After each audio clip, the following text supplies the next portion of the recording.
before I start, I'd like to quickly thank the Nippon Foundation, who funds the program that I'm a part of. I can confidently say that without APS, there would be absolutely no possibility of me standing here, and I'm very grateful for this opportunity, so thank you. I'd also like to thank all of you who shared your ideas on what I should say today and what needed to be said. Thank you for that. And I'd also like to thank the 23 of you who clicked on my name, whatever it was you were thinking. And Leonie, who nominated my name without telling me. Thank you. Thank you. Okay, let's do this. So I've spent the last couple of weeks trying to figure out what I was going to say to you. And as I visualized all of us sitting here today, I couldn't help but feel that we were exactly where we needed to be. And nothing has taught me this lesson more than my year here at UPEACE.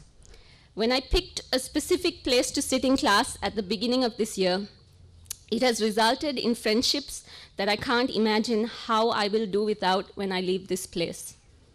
And I've seen all of you throughout this year forging strong friendships, some of you a little bit more than friendships. And I can only imagine that you feel the same way. Moreover, I know that we are exactly where we need to be because of the walls and barriers that have broken down in my mind and your place in that process.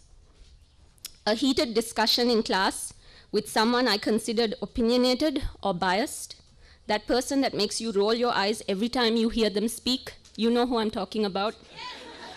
I know each of you has that one person, but that one person and that heated discussion has resulted in me realizing that I am biased, I am opinionated, and that someone in class had a special eye roll with my name on it.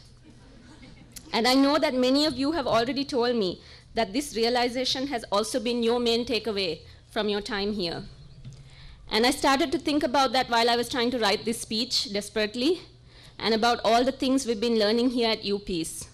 And one thing that kept coming up was that we spend so many hours in classrooms, on social media forums, and in everyday life in general, condemning governments, condemning states, and condemning political realities. And we are unable to comprehend how these injustices in our own countries and abroad take place.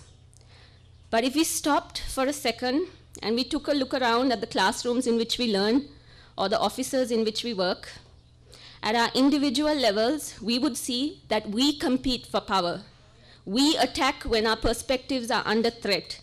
We form coalitions. We fight, we deceive, we are dishonest, we are unwilling to compromise with positions that are alien from our own. And sometimes we allow perpetrators of abuses to go scot-free because we are unwilling to deal with the messiness of the situation. And more so, we often egotistically defend our positions, even when we know there's a strong possibility that it is us and not the person sitting in front of us that is in the wrong.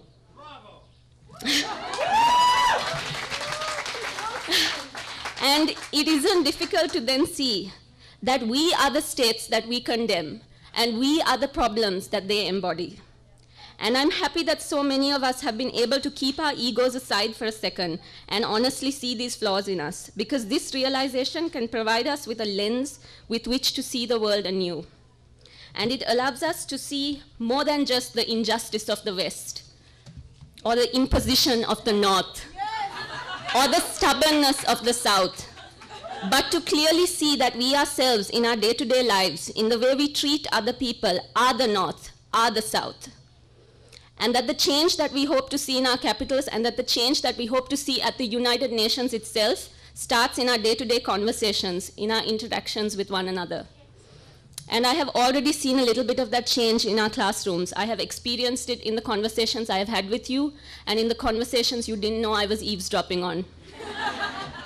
I've seen us find common ground with someone that has views in complete opposition to our own. I've seen us understand a cultural context which 5 minutes previously we believed to be unacceptable. I've seen us go beyond the mainstream terms of dictator or terrorist and attempt to address the root causes behind those terms and to address the political connotations in which they were labeled. This self-realization and this need to go further than what we simply know is important Because if we are not aware of our own biases, there is no way on earth that we can change someone else's. Because true change, whether in the individual or at the state level, needs to come from within. Bravo! And in understanding this individually and as a group, as a coalition, we have the ability to generate true change, true empowerment, regardless of how small that change or empowerment may seem to us. If 23 of you can put a random Sri Lankan up on this podium, just imagine what 150 of us can do. So when we leave here today and we go back to the places that we're from or the places we've never been before, when we start our new beginnings, there's no doubt that we'll encounter situations when we are measured for being too white, too black, too north, too south, too gay, too straight, to be in the places that we're at.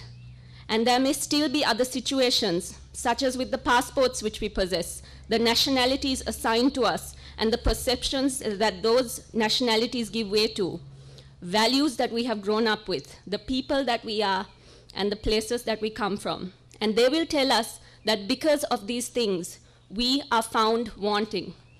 Let them. But in our ability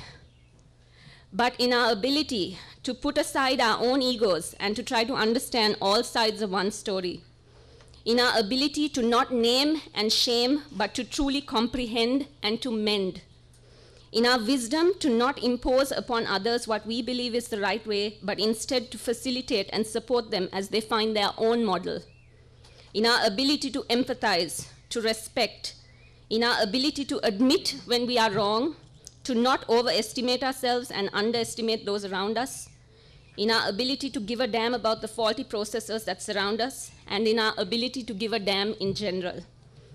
And more importantly, in our ability to put this into practice in the way that we treat one another and in the relationships that we hope to build. In these areas, may you, may I, may we, the UPEACE class of 2015, never, ever be found wanting. Thank you.